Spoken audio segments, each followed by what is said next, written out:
আপনারা ওই সূরাতে, আমি ঘটনাটা লম্বা করব না, শুধু বোঝার জন্য। মারিয়ামের মায়ের নাম হলো হান্না। মারিয়ামের মায়ের নাম কি? হান্না। হান্না পেটে সন্তান, ছেলে আছে কে মেয়ে আছে? এখন তো আল্ট্রাসাউন্ড হয়েছে, এই যে ফটো হয়েছে, মানুষ জানতে পারছে যে আমার পেটে ছেলে না মেয়ে। কিন্তু ওই জামানাতে ছিল ভাই, ছিল না। পেটে সন্তান, মা নজর মানছেন। কি নজর? এ আল্লাহ, আমি হান্না, আমার পেটে যে সন্তান আছে রব্বুল আলামিন আমি নজর মানলাম। কি নজর মানলাম?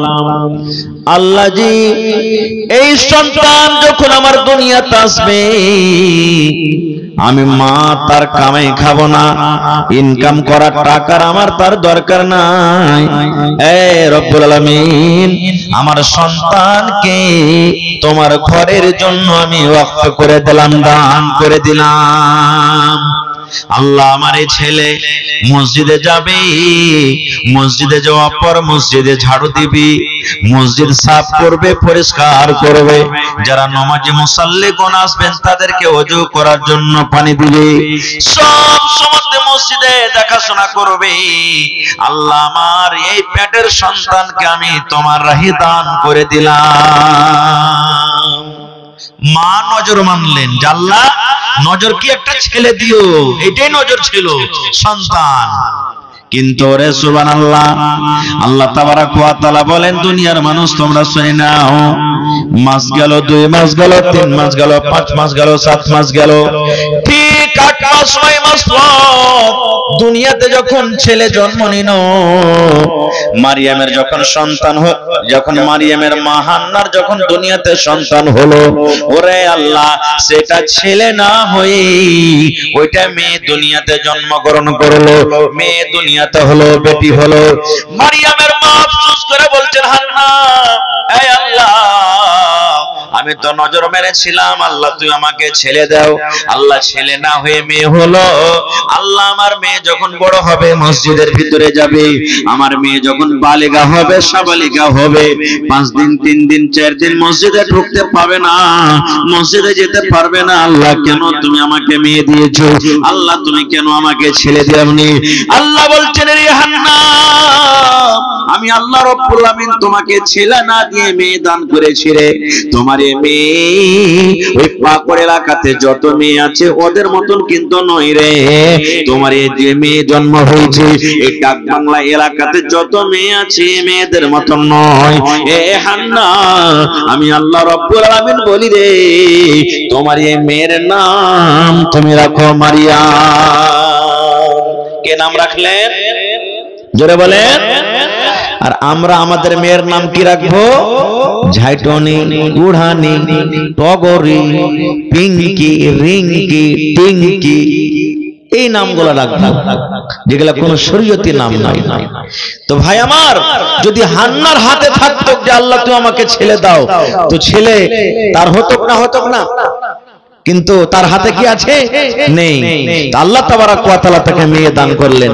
তাহলে এখানে যদি একটা কথা বলি, আমি একটু কথাটাকে উল্টা করে, যে আমরা যে আমাদের স্ত্রীর প্রতি রাখছি যে তোর পেট থেকে কেন ছেলে হলো না মেয়ে হলো, তাহলে মেয়েকে তো আল্লাহ খেতি বলেছেন, জমিন বলেছেন, জমিনে যেটে ফল দেবেন, যেটে বীজ লাগাবেন সেটাই হবে। আপনি যদি আমের গাছ লাগান আর যদি বলেন যে না আমি এই গাছ থেকে কাঁঠাল খাবো, তো হবে? জীবনে হবে না। আপনি কেমন পুরুষ, কেমন বীজ দিলেন জমিনে যে ওখানে ছেলে হলো না মেয়ে হলো? তাহলে ছেলেরও দোষ নাই, মেয়েরও দোষ নাই। আল্লাহ তাবারাক ওয়া তাআলা যাকে যেটা ইচ্ছা করেন সেটাই দান করেন। আর একটু আগে চলেন। আমাদের বাড়িতে যখন মেয়েরা আসে, আহা, তখন মনটা ভারী হয়ে যায়, ভারী হয় না? আহা, কত ভাইকে দেখবেন, ওরে সুবহানাল্লাহ, যখন মেয়েটা বাড়িতে এলো, আল্লাহুস সামাদ, স্ত্রীর সাথে ভালোভাবে কথাটাও বলে না, কথাটাও বলে না।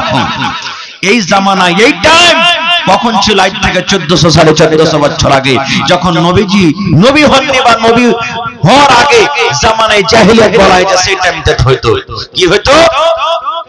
আল্লাহ রাব্বুল আলামিন বলেন, ওয়া ইযা বুশরা আহাদুহুম বিল উনসা যাল্লা ওয়াজহুহু মুসওয়াদ্দান ওয়া হুয়া কাযীম।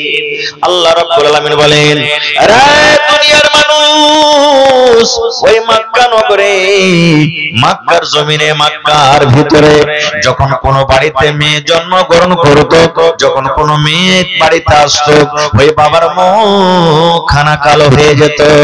ওই বাপ গ্রামে হাঁটতে পারত না, কোন দোকান পাশে বসতে পারত না। লজ্জার কারণে আল্লাহ, কে আমাকে শ্বশুর বলবে, আমি কাকে জামাই বলে ডাকবো, কে আমাকে শ্বশুর বলবে, এই মতো যখন রাস্তা দিয়ে লোকটা চলাফেরা করত, লোকেরা তাকে দানা দিত, খোঁজা মেরে মেরে কথা বলতো, আর তাকে আর দিত, দেখ রে দেখ, মেয়ের বাবা চলে যায়, এই বেটির বাবা চলে যায়, এরকম ভাবে লুকিয়ে লুকিয়ে লুকিয়ে লুকিয়ে সেই রাত দিন কাটাতো। এরকম আর মনে করত তারা। আল্লাহ তাআলা নিজে বলছেন, ইমাম বাগাবী রাহমাতুল্লাহ আলাইহি বলেন, এই শুনতে শুনতে যখন তার মেয়েটা 5 বছর 6 বছর 7 বছর বয়সে পৌঁছিত, তখন কি করত জানেন? সবাই নাই, কোন মানুষ কতদিন এরকম থাকবো, কতদিন লুকিয়ে রাস্তাতে চলবো, এখানটা কোদালি নিত, কোদাল নিয়ে জঙ্গলের ভিতরে চলে যেত, আর একটা গর্ত খাল করে আসতো। কার জন্য? ওই মেয়েকে দফন করবে তার জন্য। বাড়িতে আসতো, আসার পর বিবিকে বলতো, ও আমার ভালোবাসা বিবি, ও হালিমার মা, জামিলার মা, খালেদার মা, সাফিয়ার মা, শুনে নাও, আমার কলিজার টুকরা মেয়েকে তুমি সাজাইয়া দাও, সুন্দর করে তাকে গোসল দিয়ে দাও, নতুন জামা কাপড় দিয়ে দাও। আমার সাফিয়া, আমার জামিলা ডাক বাংলার বাজার জীবনে দেখেনি রে, ফারাক্কার বাজার জীবনে দেখেনি, আরবের মার্কেট কেমন হয় জীবনে দেখেনি। তুমি সুন্দর করে আমার মেয়েকে কলেজার টুকরাকে সাজাইয়া দাও, আমি তাকে বাজার ঘুরতে, মেলা ঘুরতে নিয়ে যাব। ওরে সুবহানাল্লাহ। ইমাম বাগাবী রাহমাতুল্লাহ আলাইহি বলেন, ওই মা তো জানে না যে আমার মেয়েকে কোন মেলা কোন বাজারে নিয়ে যাবে। মা খুশি হয়ে সুন্দর করে ওই কলেজার টুকরা মেয়েকে গোসল দিয়ে, তেল কাজল দিয়ে, নতুন জামা পরিয়ে বাবার হাতে তুলে দিতেন। আব্বা হাত কান ধরে টানতে টানতে টানতে টানতে সাথে সাথে যেতে যেতে কোথায় নিয়ে যেতেন? ওই জঙ্গলের ভিতরে, যে জায়গাতে মেয়েকে দফন করবো বলে 1 দিন 2 দিন আগে গর্ত করে এসেছিল, ওই গর্তর দিকে হাঁটতে নিয়ে চলে যায়। মেয়ে হাঁটচার বলছে, আব্বা গো, এই জায়গাতে কোনো মানুষ দেখা যায় না, কোনো বাজার দেখা যায় না, কোনো লোকজনকে আমরা দেখতে পাই না, কোথায় নিয়ে যাবে আপনি? কোথায় মেলা আছে, কই দোকান পাশার কিছু দেখা যায় না, কোথায় নিয়ে যাবেন? ওরে সুবহানাল্লাহ। আব্বা বলতেন, বেটি রে, এই জঙ্গলের পর, এই বনের পর দোকান আছে, মেলা আছে, গ্রাম আছে, সেই গ্রামে তোমাকে আমি নিয়ে যাব। ওরে সুবহানাল্লাহ। ইমাম বাগাবী রাহমাতুল্লাহ আলাইহি বলেন, বেটির হাত কান ধরে নিয়ে যেতে যেতে যেতে বন্ধুরে ওই গর্তর পাঞ্জরে যখন পৌঁছে যেত, এবার মেয়েকে আদর করে বলতো, বেটি রে, এই গর্তটা তুমি একটু মাথা বাড়াইয়া দেখো রে মা, একটু তুমি চোখ বাড়াইয়া দেখো, এই গর্তটা কত বড় আছে রে মা। ওরে সুবহানাল্লাহ। হায় রে মাসুম বাচ্চি, ও তো জানে না আমার আব্বা কেন আমাকে গর্ত দেখতে বলেন। যেমনই মেয়ের ভাবে এই মাথাটা সুবহানাল্লাহ বাড়িয়ে দেখা, পিছন থেকে একটা আব্বা এমন জোর করে ধাক্কা মেরে, এমন জোর করে ধাক্কা মারে, ধাক্কা দিতে না দিতে মেয়ে গর্ততে কিন্তু পড়ে যায়। যেমন গর্ততে পড়ে গেল, হায় রে, মেয়ের চোখ দিয়ে পানি ঝরঝর ঝরঝর করে পানি ঝরে।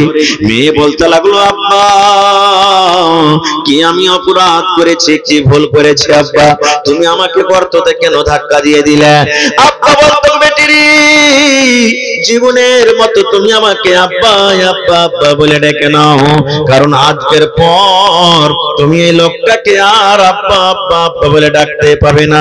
জীবনের মতো মাকে মা মা মা বলে ডেকে নাও, কারণ আজকের পর তুমি মাকে মা আর ডাকতে পাবে না।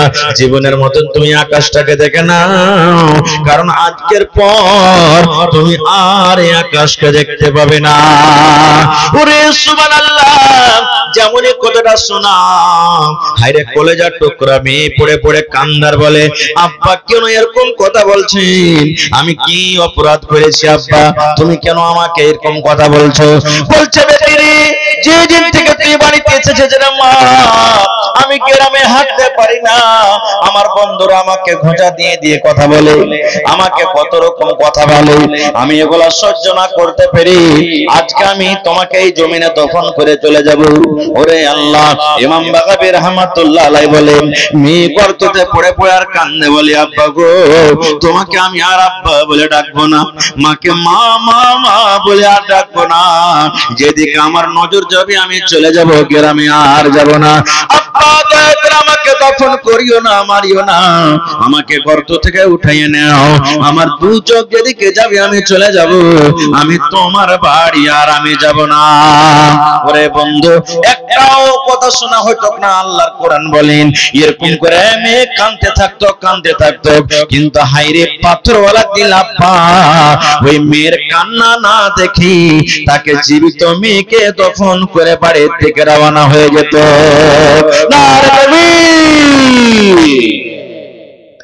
এরকম তারা মেয়ের সাথে করত। আজকে আমরা করছি, করি না ভাই?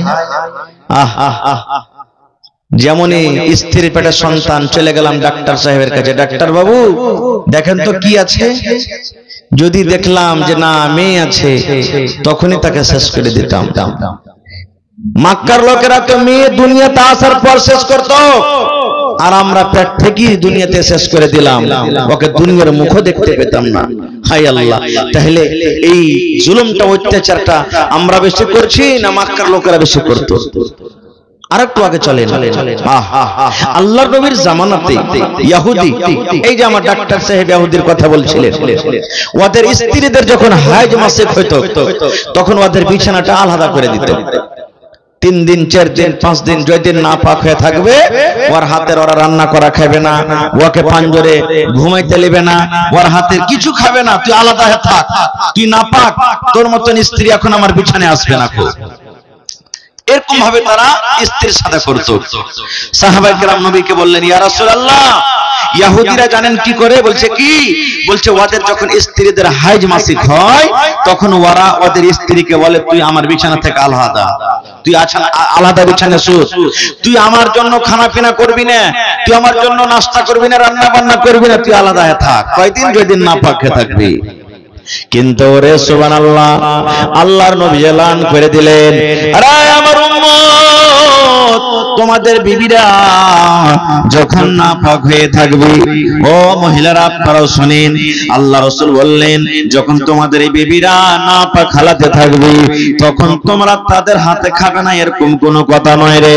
তাদের হাতে পানি নিয়ে আসা খাবে, তাদের রান্না বান্না করা খাবে, রুটি বানিয়ে দেয় রুটি খেয়ে নাও, তোমার জন্য খাঁটি করে খাঁটি খাও, তোমার জন্য ভাত রান্না করে ভাত খাও, তোমার কাপড় সাফ করবে, কোনো গুনাহ নাই, কোনো রকমের অসুবিধা নাই। তোমার বিবিকে তুমি পাঞ্জরে নিয়ে বুকা বুকিয়ে ঘুমিয়ে থাকবে, তাও তোমার কোনো গুনাহ হবে না। আল্লাহ রাসূল বলেছেন, উম্মত, দরকার মতো তোমার বিবিকে যদি তুমি চুমা খেতে চাও তাও তোমার কোনো গুনাহ হবে না, ভুল হবে না। কিন্তু সাহাবীরে, এই আমার উম্মতেরা তোমরা শুনে নাও, মাত্র একটাই কাজ থেকে মহিলারা দূরে থাকবে, একটাই কাজ থেকে দূরে থাকবে। যদি কোনো মহিলার হাইজ মাসিক হবে, ওই হাইজ মাসিকের অবস্থাতে যতদিন না পাক হয়ে থাকবে ওরা নামাজ পড়বে না, নামাজ থেকে দূরে থাকবে। রমজান মাসে যদি না পাক হয়ে যায়, যতদিন না পাক হয়ে থাকবে, যতদিন মাসিকটা হবে ওই দিন রোজাটা রাখবে না, 3 দিন 4 দিন রোজা রাখবে না।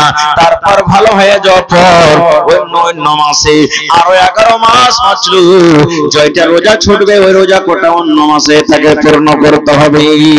তারপর রাসূল বলেছেন, ওরে আমার উম্মতরা তোমরা শুনে নাও, তোমাদের বিবিরা তোমাদের রাতের বেলাতে দিনের বেলাতে তোমার সাথে বিছানায় ঘুমাইতে পারে, কোন রকমের পাপ হবে না, গুনাহ হবে না।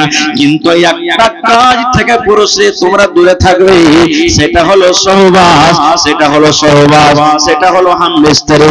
একটাই কাজ থেকে দূরে থাকবে, তোমার বিবির সাথে তুমি মাসিকের হালাতে তুমি মিলন করতে পাবে না।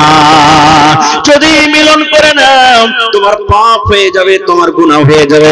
একটা কাজ থেকে শুধু তুমি দূরে থাকবে, সেটা হলো তোমার স্ত্রীর সাথে মিলন করা। না হলে তোমার বিবির যদি হাজ হয় মাসে হয়, তার হাতের রান্না বান্না খাওয়াতে তোমার গুনাহ হবে না, তার পাঞ্জরে ঘুমাতে গেলে তোমার কোন রকম গুনাহ হবে না। তাহলে ইহুদিরা নিজের স্ত্রীকে আলাদা করে রাখতো, তাদের রান্না বান্না করা খাইতো না, কিন্তু নবী মুহাম্মদ সাল্লাল্লাহু আলাইহি ওয়াসাল্লাম বললেন না, এগুলা করতে হবে না। তাহলে মেয়েদের মান সম্মান নবীজি বাড়ালছেন না বাড়াননি? জোরে বলে। আরেকটা হাদিস শুনেন, সহিহ হাদিস। আল্লাহ নবীর স্ত্রী মা আয়েশা রাদিয়াল্লাহু তাআলা আনহা বলেন, আমি নবীর পাঞ্জরে বসে আছি, নবী আমার পাঞ্জরে বসে আছেন, আমি দুধ পান করে কিংবা পানি পান করে কে বলেন মা আয়েশা, আমার নবী আমার দিকে দেখছেন, আমার বিবি আয়েশা গিলাসের কোন জায়গাতে মুখ লাগায়ে পানি পান করেন। মা আয়েশা বলেন, পানি পান করতে করতে আমি যখন ওই গিলাসটাকে রেখে দিলাম, কিংবা দুধ পান করতে করতে যখন গিলাসটাকে রেখে দিলাম, দয়ার নবী চট করে গিলাসটা নিয়ে নিলেন। যেই জায়গাতে আমি আয়েশা ঠোঁট লাগাই আমি পানি পান করলাম, যেই জায়গাতে আমি আয়েশা মুখ লাগায় পানি পান করলাম, আমার দয়ার নবী আমার ওই মুখ লাগা জায়গাতে নিজের মুখ লাগায় পানি পান করলেন। শুধু তা নয় রে ভাই, মা আয়েশারও বলেন, আমি হাড্ডি চষে চষে খাই, আমি গোশত ছেড়ে ছেড়ে খাই, আমার নবী আমার দিকে দেখছেন, আমার বিবি আয়েশা গোশতের কোন জায়গাতে মুখ লাগায় দাঁত লাগায় কামড় দেয়। মা আয়েশা বলেন, সুবহানাল্লাহ, আমি গোশত খেতে খেতে খেতে যখন পিসটাকে থালাতে রেখে দিয়ে দিলাম, দয়ার নবী ওই পিসটাকে নিয়ে যে জায়গাতে আমি মুখ লাগায় দাঁত লাগায় আমি আয়েশা কামড় দিয়ে খেলাম, ওই জায়গাতে আমার নবী নিজের মুখ লাগায় লাগায় খান। নারে তাকবীর। এবার আয়েশা রাদিয়াল্লাহু তাআলা আনহা কি বলছেন জানে, আমি সেই সময়তে মাসিকের হালাতে ছিলাম, হাইজের অবস্থাতে আমি ছিলাম। তাহলে দেখেন যে আল্লাহ তাবারক ওয়া তাআলা আল্লাহ রাসূল মেয়েদের মান সম্মান বাড়ালেন না বাড়ালেন না? আর একটা কথা কি বুঝতে পারলাম, এই জায়গাতে মা আয়েশার কাঞ্জিরা ঝুঠা যাকে আমরা বলি, মুখের জিনিস নবীজি খেলেন, একটুকু আগা পিছা করলেন না, আল্লাহুস সামাদ। আর আমার ভাইরা যদি চেটি ভাত খেতে খেতে ছেড়ে দেয় আর ওর স্ত্রীকে বলে, আব্দুল্লাহর মা কি হয়েছে জি, এই ভাত কোটা আর খাইতে পারি না, তুই খাইলে তো রে, কি বলবেন জানেন? হ্যাঁ রে আব্দুল্লাহ, ছাগলটাকে যে দেখা, বকরিকে যে দেখা, মোটা পড়ার ভাত কাঞ্জিরা পড়ার ভাত কে খাইতে যাবে, পারবো না খাইতে, যে হ্যাঁ এক করছে, বমি করছে, আমি খাইতে পারবো না ভাতে। এই তো আমাদের মোহব্বত ভালোবাসা। আর মোহব্বত হবে কেমন করে যে ভাই, মুখের খাইবে কেমন করে? বেয়াদবি মাফ করবেন, যতটি এখানে ভাই আছেন, মেলায় ভাই এমন আছে সিগারেট খাই, এখানে খাইছে কি খাই না, কত ভাই গুটকা খাই, কত ভাই দেখবেন খাইনি খায়া খায়, এখানে ভাই এমন ডব্বা হয়েছে, ওরে আল্লাহ। রাতের বেলাতে যখন শুধবে দেখবেন যারা খাইনি সিগারেট খায়, এই দেখবেন এক মানে ও মোটামুটি ধরেন যে 10 মিটার দূরে থাকবে, ওখান থেকে ওর দুর্গন্ধ আসবে নাকি, আসে না? এবার ওই বিবিটা যখন এই দেখেন 1/2 মিটার দূরে, 1/2 মিটারও তো হয় না, মানে 1/2 ফিট দূরে, যখন আধা দূরে যখন শুতে থাকবে, ওরে আল্লাহ, তো ওই স্ত্রীটা আর পাঞ্জরে ঘুমাইতে পারবে ভাই? ও তো জানছে এই মিনসার মুখ দিয়ে এমন দুর্গন্ধ করে যে মুখ ছাড়তে ইচ্ছা করে না, আর কাঞ্জাটা খাবো কেন করে, ও তো যায় না ছাগে থাকে, সেই না খাই না। তো ভাই খবরদার এরকম খায়েন না। আল্লাহ রাসূলের হাদিস, উলামায়ে কেরাম বসে আছেন যে কাঁচা পেঁয়াজ কাঁচা রসুন খেয়ে তাড়াতাড়ি মসজিদ চলে যায় না। এখনই কাঁচা পেঁয়াজ কাঁচা রসুন খেলেন আর মসজিদ চলে গেলেন, রাসূল বলছেন যেও না, কারণ কাঁচা পেঁয়াজ কাঁচা রসুন একটা দুর্গন্ধ আছে, তোমার পাঞ্জরে তোমার ভাই দাঁড়াইলে ও কষ্ট পাবে, ফেরেশতারা কষ্ট পাবেন, এই জন্য তুমি যেও না। তাহলে ভাই কাঁচা পেঁয়াজ কাঁচা রসুন তো একটা হালাল জিনিস না হারাম? জোরে বলে, আরো জোরে বলে।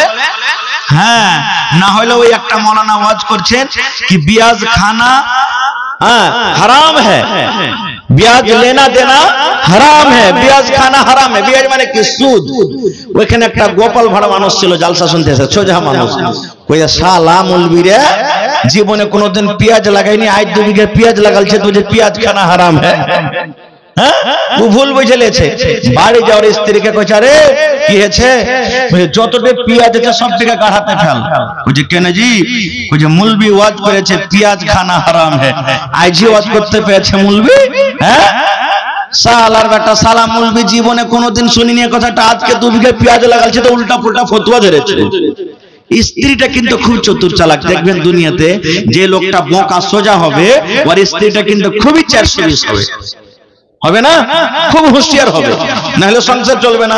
তখন বলছে যে হয়তো আমার স্বামীটা বুঝতে ভুল করেছে নাকি, তো বলছে যে মৌলানাটা ওয়াজ করেছে ওকে তুমি দাওয়াত করে বাড়িতে নিয়ে এসো সকালবেলাতে। বলছে ঠিক আছে, সকালবেলাতে ওকে নিয়ে এসেছে, যা যাওয়া দাওয়ার খাবার দিয়েছে, ওতে কিন্তু 2-4 পিস পেঁয়াজও কেটে দিয়েছে পরীক্ষা করার জন্য, যে হারাম থাকলে মুলবি তো খাবে না, এই জন্য ওর একটু পরীক্ষা করি।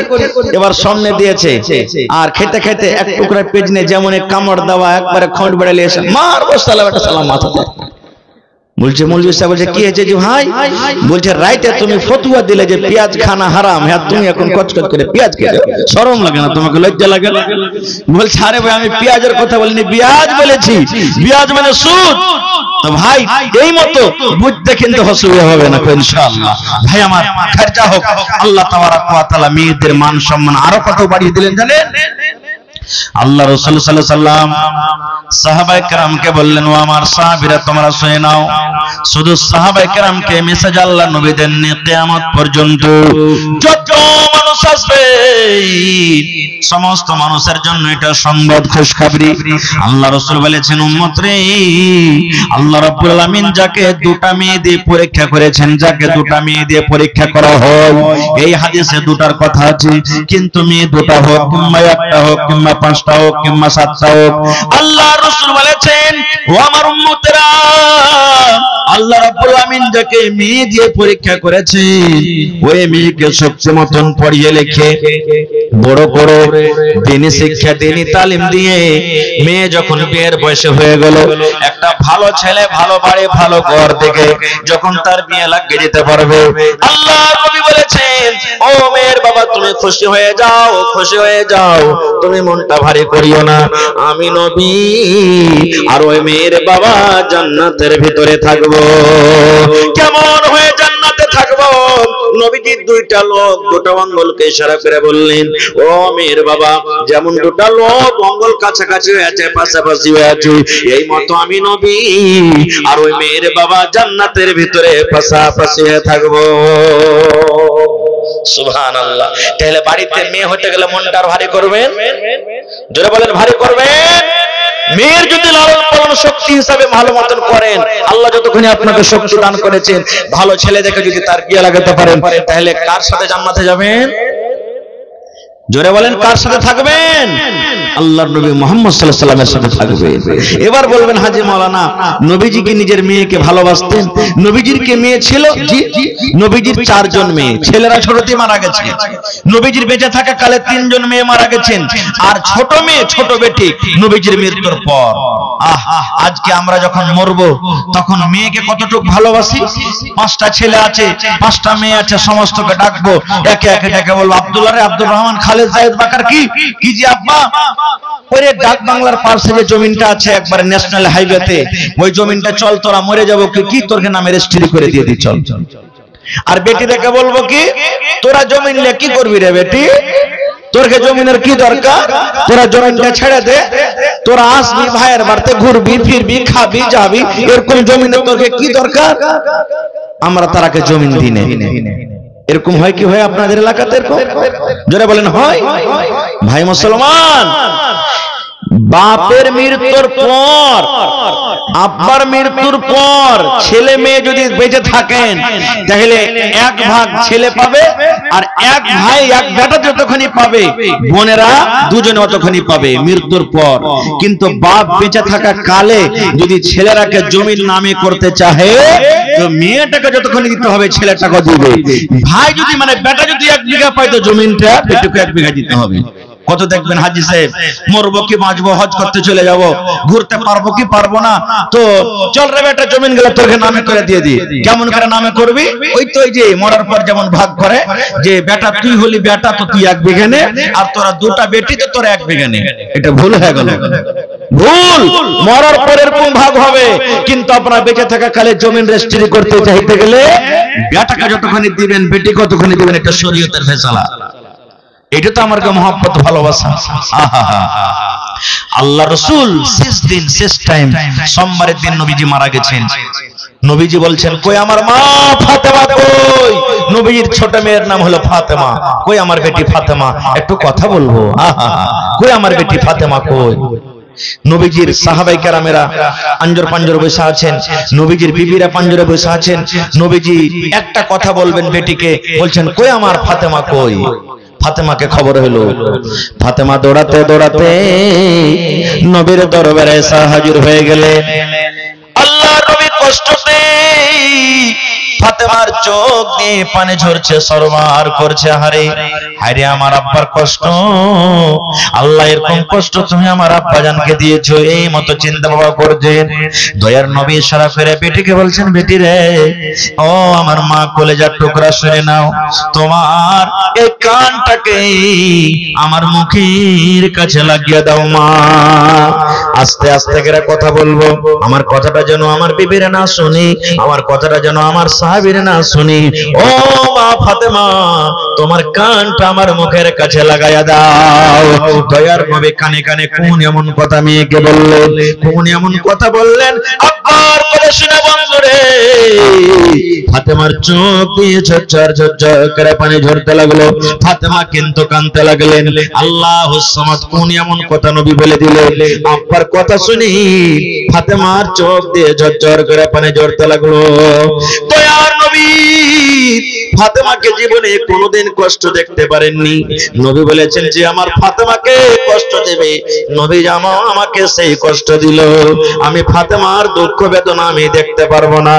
আল্লাহর রাসূল দেখলেন, আহারে আমার কথা শুনে আমার মায়ের চোখে পানি, আমার কলেজার টুকরার চোখে পানি, আমি নবী সহ্য করতে পারবো না। নবীজি আবার বলছেন, ও ফাতেমা, ফাতেমা বেটি রে, তোমার কানটা আর একবার আমার মুখের কাছে লাগাইয়া দাও মা। ফাতেমা রাদিয়াল্লাহু তাআলা আনহা এইবারে নিজের কানটাকে আবার আব্বার মুখের কাছে লাগিয়ে দিলেন। দয়ার নবী আবার ছোট্ট করে আস্তে আস্তে কানে কানে কোন এমন কথা বললেন, ওরে সুবহানাল্লাহ। এইবারে ওই কান্না মানুষ যার চোখ দিয়ে পানি ঝরছিল, ওই চোখের পানি বন্ধ হয়ে এইবারে ফাতেমার মুখে কিন্তু হাসি এসে গেল। নারে তাকবীর! ফাতেমা হাসতে লাগলেন। প্রথম কোন কথা বললেন, কাঁদতে লাগলেন। দ্বিতীয়বার নবীজি কোন এমন কথা বললেন, হাসতে লাগলেন। নবীজি দুনিয়া থেকে চলে গেলেন। কিছুদিন পর ফাতেমা রাদিয়াল্লাহু তাআলা আনহা বেড়াতে এসেছেন। মা আয়েশার সাথে দেখা। মা আয়েশা হলো সতার মা, এটা ফাতেমার সতার মা। এবারে মা আয়েশা বলছেন, বেটি রে একটা কথা বলবো রে মা। বলছে কি গো মা? বলছে বেটি রে, যেই দিন তোমার আব্বা জান দুনিয়া থেকে চলে গেলেন, যেই দিন তোমার আব্বা জানের শেষ দিন শেষ টাইম চলে রে মা, নবীজি কোন এমন কথা তোমাকে বলেছেন রে মা, যে কথাটা আমরা বিবি হয়ে জানতে পারলাম না, সাহাবায়ে কেরাম জানতে পারলেন না। ও বেটি ফাতেমা, তোমার আব্বা জান তোমার কানে কানে কোন এমন কথা প্রথমে বলেছিলেন, যে কথাটা শুনে তোমার চোখে পানি দেখেছিলাম, আর দ্বিতীয়বার তোমার কানে কোন এমন কথা বলেছিলেন রে মা, যে কথা শুনে তোমার মুখে আমরা হাসি দেখেছিলাম। এইবারে ফাতেমা বললেন, মা গো হ্যাঁ, আজকে আমি আপনার সামনে কথাটা বলবো। আমার আব্বার প্রথম কথা শুনে আমি কেঁদেছিলাম, দ্বিতীয় কথা শুনে আমি হেসেছিলাম, তাইলে কান্দা হাসার কারণটাকে শুনেন। এইবারে ফাতেমা বললেন, মা গো আমার আব্বা জান যখন আমার কানে কানে প্রথম কথা বলেছিলেন আমি কাঁদেছিলাম। এই কথাটা আমার আব্বা জান বলেছিলেন, বেটি রে জীবনের মতন আব্বা বলে ডেকে নাও, এই লোকটাকে তুমি আর আব্বা ডাকতে পাবে না বেটি রে।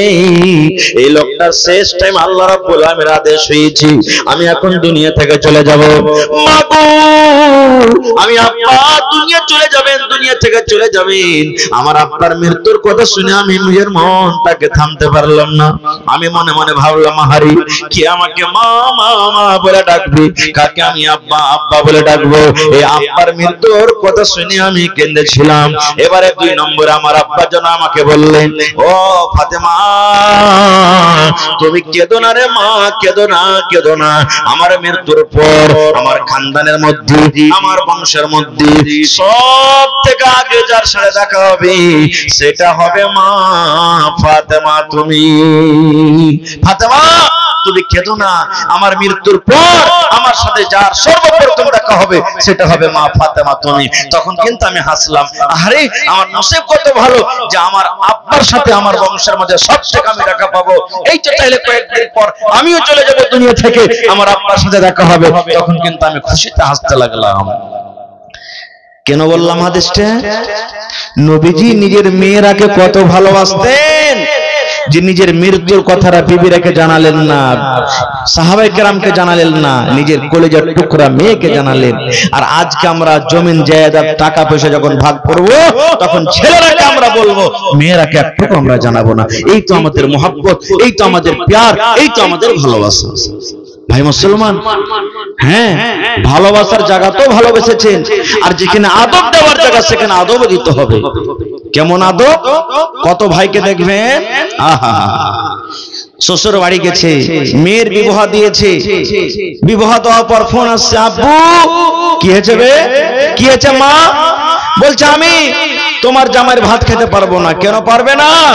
আমাকে ভালো লাগে না থাকতে, আর কাম কাজ করতে পারবো না, দাস দাসীর মতন সব সময় আমাকে কাজ কাম করাই। এরকম খবর আছে। বলছে ঠিক আছে আই তুই ওখান থেকে। যখন মায়ের বাড়ি এসেছে, জামাইটাকে কোন রকম ফোন করে ডেকেছে, আর টাকা পর একবারে তাকে খোঁটা দড়ি করে বেঁধে দিয়েছে, আর বলছে 5টা ছেলেকে ডাক, 5টা লোকজনকে ডাক, আর 5 লাখ টাকা খরচ হয়েছে, দিয়ে তালাক করে তুই বাড়ি থেকে চলে যা। এরকম আমরা করি জি না? আচ্ছা বলেন তো, নবীর বেটি ফাতেমার থেকে আমাদের বেটি কি বেশি মান সম্মানীয় হইতে পারবে? একটু কথা বলে, নবীর থেকে কি আমরা বড় হইতে পারবো? ইমাম হাসান হোসেন থেকে কি আমরা বড় হইতে পারবো? হযরত আলী রাদিয়াল্লাহু তাআলা আনহু থেকে আমরা হইতে পারবো বড়? আহা, নবীর বেটি ফাতেমা রাদিয়াল্লাহু তাআলা আনহার বিয়ে কার সাথে? হযরত আলী রাদিয়াল্লাহু তাআলা আনহুর সাথে। একদিনকার ঘটনা, সহিহ হাদিস। ফাতেমা রাদিয়াল্লাহু তাআলা আনহা আব্বার বাড়িতে চেয়েছেন একটা গোলাম চাইতে। গোলাম বুঝেন তো, চাকর, দাস দাসী চাইতে। লড়াই করে যুদ্ধ করে নবীজি গোলাম দাস দাসী পেয়েছিলেন। ফাতেমা শুনলেন আমার কিছু হেল্প হবে, কাজ কাজ আসান হবে। ফাতেমা আব্বার বাড়ি চলে গেলেন। আমাদের বাড়িতে আমাদের মেয়েরা আসে না, আব্বাজি মুরগি দাও, আব্বাজি ছাগল দাও, আব্বাজি বদনা দাও, আব্বাজি কাপড় দাও, আব্বাজি এই দাও, চাহে কি চাহে না ভাই? চাইতে চলে এলেন। যে সময়তে আব্বার বাড়ি গেলেন ওই সময়তে নবীজি কিন্তু বাড়িতে নেই, কোনো কামে কাজে চলে গেছেন। বাড়িতে কে আছেন? মা, সতার মা আয়েশা রাদিয়াল্লাহু তাআলা আনহা। ফাতেমা বলছেন, মা আব্বা বাড়িতে নেই? বলছেন না রে বেটি, বাড়িতে নেই, হয়তো দাওয়াতের কাজে বা কোনো কামে গেছেন, আশবাস বহে আছে। কি কথা? বলছেন না, আব্বা থাকলে বলতাম, বলবো না। খো চলে গেলেন। তখনই 1 মিনিটের জন্য আর থাকলেন না। দেখেন স্বামীর বাড়ির কাজ কেমন, স্বামীর বাড়ির দায়িত্ব কেমন কে জানি। হয়তো আমার স্বামী আমাকে খুঁজবেন, কি আমার সাথে কোনো দরকার আছে, কি খেতে লাগবে, পানি লাগবে, কি লাগবে। আর থাকলেন না, তাড়াহুড়া করে চলে গেলেন আবার স্বামীর বাড়িতে। আর আমাদের আপনাদের মেয়েরা যদি আসে তাহলে কি বলবেন আমাদের মায়েরা, খালারা? থাম না গে, থাম, থাক, এটা আলিয়ার চলে যাবি এত তাড়াহুড়া করে, একটা দিন থাক, তখন যাস। এই দেখেন, কিন্তু ফাতেমা 1 মিনিটও দাঁড়ালেন না, চলে গেলেন। সন্ধ্যাবেলা তো নবীজি এলেন। আসার পর মা আয়েশা রাদিয়াল্লাহু তাআলা আনহা বলছেন, ইয়া রাসূলুল্লাহ, আল্লাহর নবী গো, ফাতেমা এসে চলো বাড়িতে আপনার সাথে দেখা করার জন্য, কিন্তু কি কাজ আমাকে বলে যায়নি। ফাতেমা আপনার সাথে দেখা না হওয়ার কারণে তখনই আবার নিজের বাড়ি রওনা হয়ে গেছি। ওরে সুবহানাল্লাহ, নবীজি নিজের মেয়েকে কত ভালোবাসতেন। আহারে আমার মেয়ে আমার সাথে দেখা করার জন্য এসেছিল। আল্লাহর নবী 1 মিনিটের জন্য বাড়িতে দাঁড়ালেন না, একবারে তাড়াতাড়ি করে নিজের মেয়ের বাড়িতে চলে গেলেন। রাত কিন্তু হয়ে গেছে। দরজাতে বলছেন, ফাতেমা তোমরা কি ঘুমিয়ে গেছো নাকি রে মা? বলছেন, আব্বু আমরা ঘুমাইনি। আল্লাহ রাসূল বললেন, আমার জামাই আলী কই? বলছে, আপনার জামাই আলী বিছানায় শুয়ে গেছে, কিন্তু এখনো ঘুমাইনি। আর নবীজি বললেন, তুমি? বলছে, আব্বা আমিও শুয়ে গেছি। দয়ার রাসূল বললেন, ফাতেমা রে, তোমরা যেমন দুইজন শুয়ে আছো, বিছানায় তোমরা শুয়ে থাকো রে মা, আমি ঘরের ভিতরে আসছি। অনুমতি দিয়ে দিলেন। মা ফাতেমা বলেন, আমি বিছানাতে একদিকে শুয়ে আছি, আমার স্বামী আলী একদিকে শুয়ে আছেন। আমার দয়ার নবী আমাদের দুজনের মধ্যখানে বসে গেলেন। এবারে নবীজি বলছেন, ফাতেমা, আমি নাকি শুনলাম তুমি আমার সাথে দেখা করার জন্য গিয়েছিলি? জি আব্বা গিয়েছিলাম। কি দরকার রে মা, কেন তুমি গেছিলে? বলছে, আব্বা গো, ফাতেমা বলছেন, আমার হাতের দিকে দেখেন আব্বা জান, এই যে আপনি আমার হাতে হাতখানে দেখেন, এই যে আপনি আমার হাত দেখেন, এই হাতের জন্য আপনার কাছে গেছিলাম। ওরে আল্লাহ বলবেন হাতে কি ছিল? আল্লাহ রাসূল বলছেন, বেটি রে, তোমার হাতে কেন ফোঁসা পড়া আছে রে মা? তোমার হাতে কেন ফোঁসা পড়া আছে? তোমার ফোঁসা গলা গলে গেছে, তোমার হাতটা রক্তে রক্তিত হয়ে আছে, তোমার হাতটা লোহলাওয়ান হয়ে আছে। কি তুমি কাজ করেছো রে মা? কিসের কারণে তোমার হাতের ফোঁসা গলা গলে গেছে?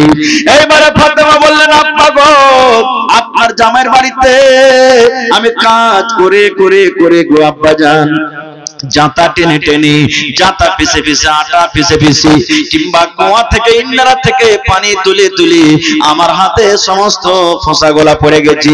তাই আমি গেছিলাম, যদি একটা গোলাম গাল আপনি দিতেন, ওই চাকর আমার বাড়িতে কাজ করতো, আমি আপনার মেয়ে ফাতেমা আমি আরাম পাইতাম। দেখেন, কাজ করে করে ফোঁসা পড়ে গেছে।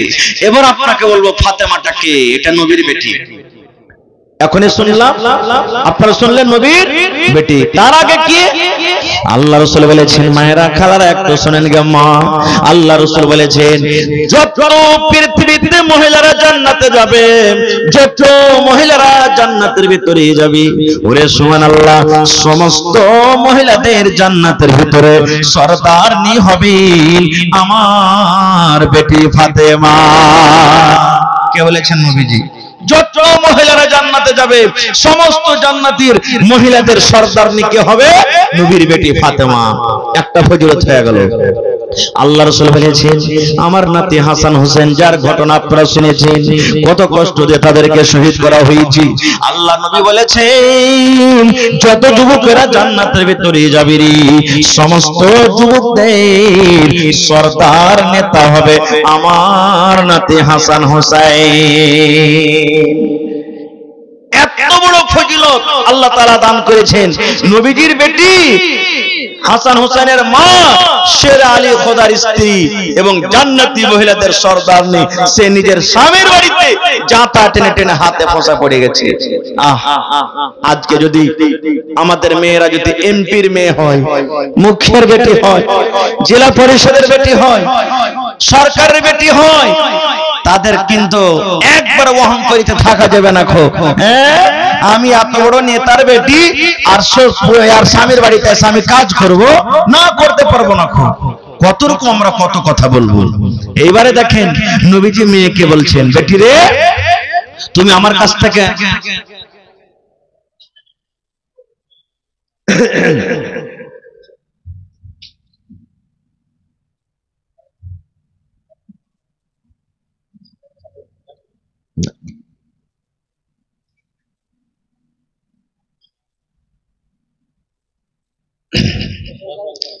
তো নবীজি বললেন, বেটি, তুমি আমার কাছে গোলাম চাইতে গেছিলে, গোলাম থেকে তোমাকে একটা যদি ভালো জিনিস দিই, তুমি সেটাকে নেবে। আপনার বেটি আপনার বাড়ি মুরগি চাইতে গেছে, ছাগল, আর আপনি যদি বলেন, বেটিরা তুই ছাগল না দে, তোকে একটা গরু কিনে দিব, তো কোনটা নেবে বলেন তো? কোনটা নেবে ভাই? গরু। তো নবীজি বলছেন, বেটি, তুমি আমার কাছে গোলাম চাইতে গেছিলে, এই গোলাম থেকে তোমাকে ভালো জিনিস দিলে তুমি কোনটা নেবে মা? বলছে, আব্বা ভালোটা নেব।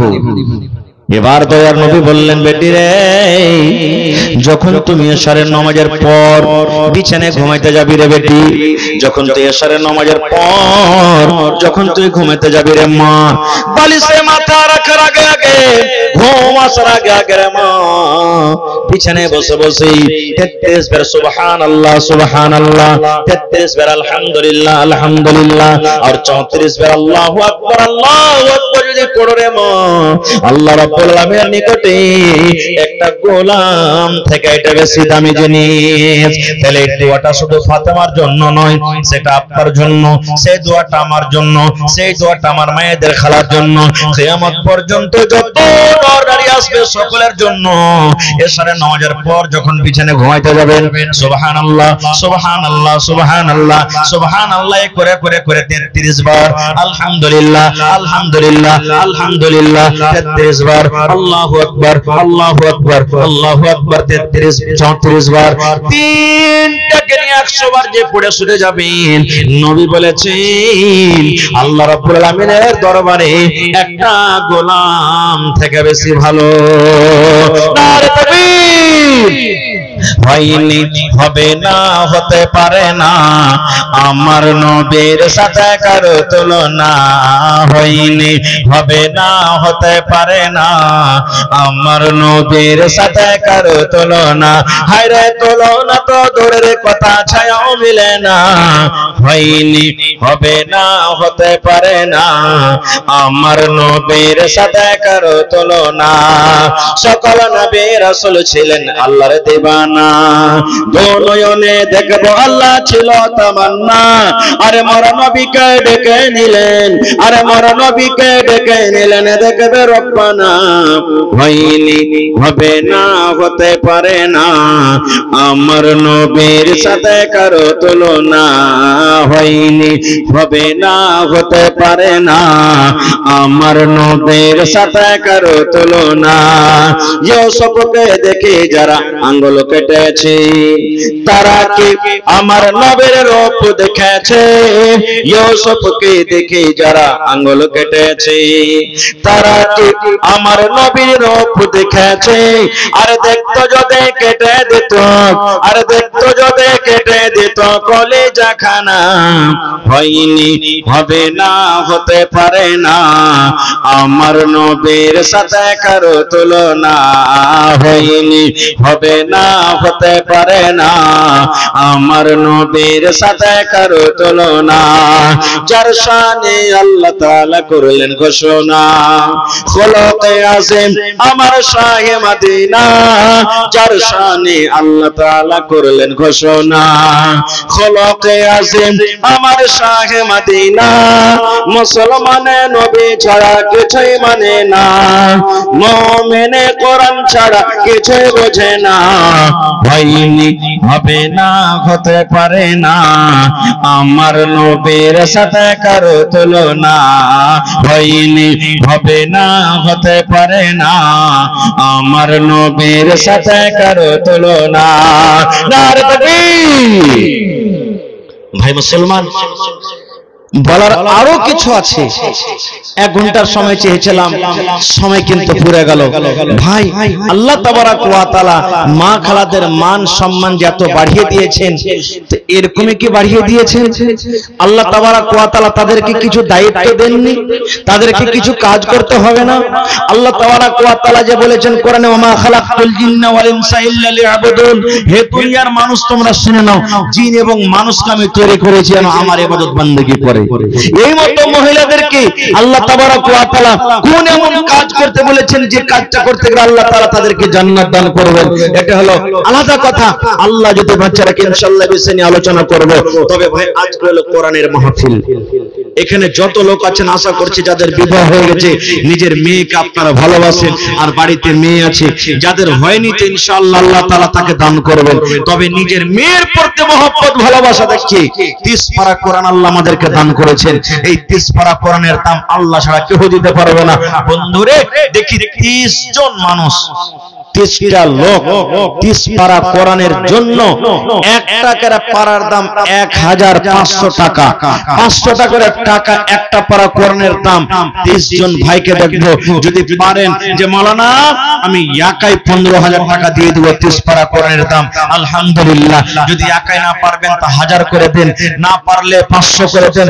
দেখি কোন আল্লাহর বান্দা আছেন শেষের বেলাতে এই কোরআনের জন্য কোরআনের মাহফিলে আজকে 30 জন আল্লাহওয়ালাকে দেখবো 500, 1000, 2000, 5000 করে দান করবেন আমার হাতে। আমি একজন মুসাফির মানুষ, আল্লাহ রাসূল বলেছে 3 প্রকারের মানুষের দোয়া আল্লাহ কবুল করেন, তার মধ্যে হলো একটা মুসাফির। ভাই আমার জন্য আপনারা দোয়া করবেন, আপনাদের জন্য আমি দোয়া করব। এবং তেরে হবে বিছানা এসেছো একা যাবে একা, সঙ্গে কেহ যাবে না। মাটির বাড়ি মাটির ঘর মাটির হবে বিছানা, এসেছো একা যাবে একা, সঙ্গে কেহ যাবে না।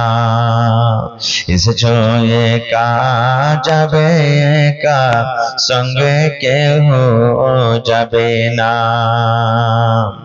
কিন্তু সেদিন ডাক পড়িবে কবর মাঝে শুইতে, জোগাড় কিছু করছ বন্ধু তার মাঝে বিছাইতে, জোগাড় কিছু করছ বন্ধু তার মাঝে বিছাইতে। এমন জায়গা যাইতে হবে যে ঘরে নাই সাথী, এমন ঘরে রইতে হবে যে ঘরে নাই বাতি। দাদা গেছেন বাবা গেছেন কেউ তো ফিরে এলেন না, এমনি ভাবে যাইতে হবে তোরা কেন বুঝিস না।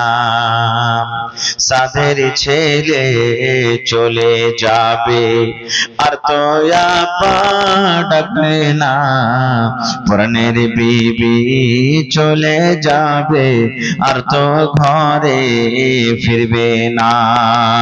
নারী তাকবীর। আজকে জলসার যোগ্যতম শ্রদ্ধেয় সভাপতি সাহেব, উপস্থিত উলামায়ে কেরাম, সামনে বসে থাকা ইসলাম দরদি দিন দরদি ভাই ও বাবাজিরা, পর্দানাসীন মায়েরা খালারা, সমস্ত তারিফ ও গুণগান সেই মহান আল্লাহ তাবারক ওয়া তাআলার জন্য, যে মহান আল্লাহ তাবারক ওয়া তাআলা এত ঠান্ডার মৌসুমে গরম নরম বিছানাকে ত্যাগ করে এই জালসার প্যান্ডেলের তলাতে বসে কিছু বলার ও শোনার তৌফিক দিয়েছেন। তাই আমরা আল্লাহ তাবারক ওয়া তাআলার প্রশংসা করি, অন্তর থেকে মুহাব্বতের সাথে সকলেই পড়েন আলহামদুলিল্লাহ। একটু জোর করে পড়েন ভাই আলহামদুলিল্লাহ। তারপর আমাদের শেষ নবী হযরত মুহাম্মদুর রাসূলুল্লাহ পড়েন সাল্লাল্লাহু আলাইহি ওয়াসাল্লামের পর ওয়াগনন দারুদ শরীফ শান্তির ধারা বর্ষিত হোক, আমিন। আল্লাহুম্মা সাল্লি আলাইহি আল্লাহুম্মা বারিক আলাইহি। ভাই মুসলমান, আজকে আমি আপনাদের সামনে কোরআন মাজিদের কয়েকখানা আয়াত তেলাওয়াত করেছি, সাথে আল্লাহর নবী মুহাম্মদ সাল্লাল্লাহু আলাইহি সাল্লামের লেখানা হাদিস পড়েছি। সে আয়াত এবং হাদিসকে সামনে রেখে আমি আমার বক্তব্য ইতি করব। ওমা তাওফিকি ইল্লা বিল্লাহ। আল্লাহর কাছে দোয়া করি রব্বুল আলামিন আমি যা কিছু বলবো যেন সহিহ হাদিস এবং কোরআন থেকে বলতে পারি এবং তার প্রতি আমরা ছোট বড় সকলে আমল করতে পারি, তার জন্য আল্লাহ আমাদেরকে তৌফিক দেন। কোন আল্লাহুম্মা আমিন। ভাই মুসলমান, এই বর্তমান যুগে সব থেকে সস্তা যার কোনো মূল্য নেই, দাম নেই, সেটা বলতে পারবেন কি?